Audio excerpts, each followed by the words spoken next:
To trace the history of the Kurds, one must begin at the beginning. For it was here, in the land some believe was once the Garden of Eden, that this resilient ancient people first left their mark upon the world. Nourished by the headwaters of the Tigris and Euphrates rivers, archaeologists believe it was within this cradle of civilization that Kurdish ancestors first pioneered agriculture, animal husbandry, weaving, metalwork, and the making of pottery. For visitors, a trip through the land of the Kurds is a trip through biblical history. The great prophets Nahum, Jonah, Habakkuk, and Daniel are all buried within the vast borders of what came to be known as Kurdistan. The city of Ahmadiyya still stands, marking the place many believed wise men, known as Magi, began their journey to follow a great star that appeared in the sky. As centuries passed, these tribes would fall to the forces of Alexander the Great at the Battle of Gaugamela, and later rise to their zenith as traders along the legendary Silk Road. In time, the Mongol hordes would make them prisoners, followed by the Ottomans, who would make them princes. But whether their occupiers were good or bad, killers or saints, the Kurds would learn to do what they must to survive.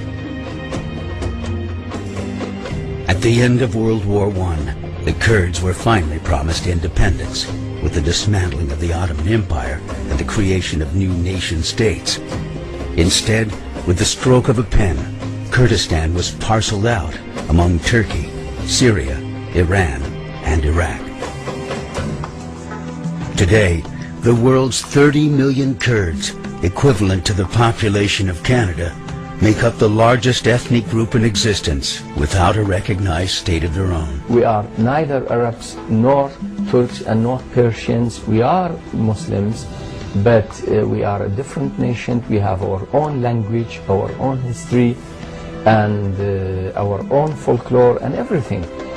The fact that we Kurds are a completely different ethnic group than the Arabs and the Turks and even the Persians.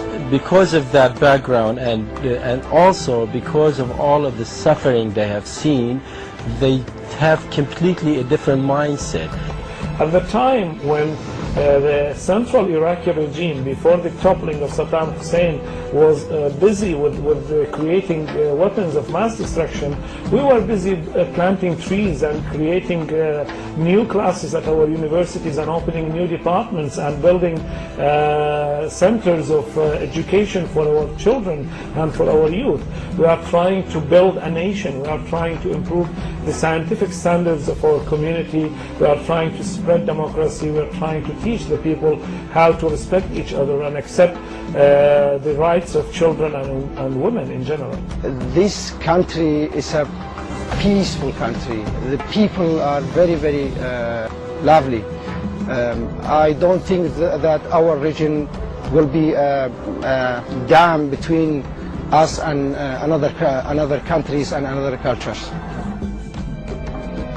The Kurds are an ancient people who've lived their entire lives at the crossroads of the world, accustomed to living with people of many different religions.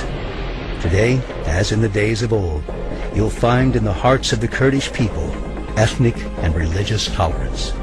Today, for instance, in Kurdistan, you see churches beside mosques in the Kurdish cities. You know, we have Christians, we have Armenians, we have Yazidis, we have Muslims, we have Jews, we have all types of religions and ethnic groups, and we've been living together for ages. And that shows, you know, how tolerant the Kurdish people are.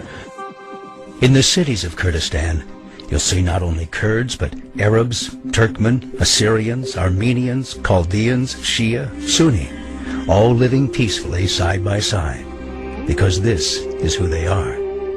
This is how Kurdistan has always been, long before the country of Iraq ever existed.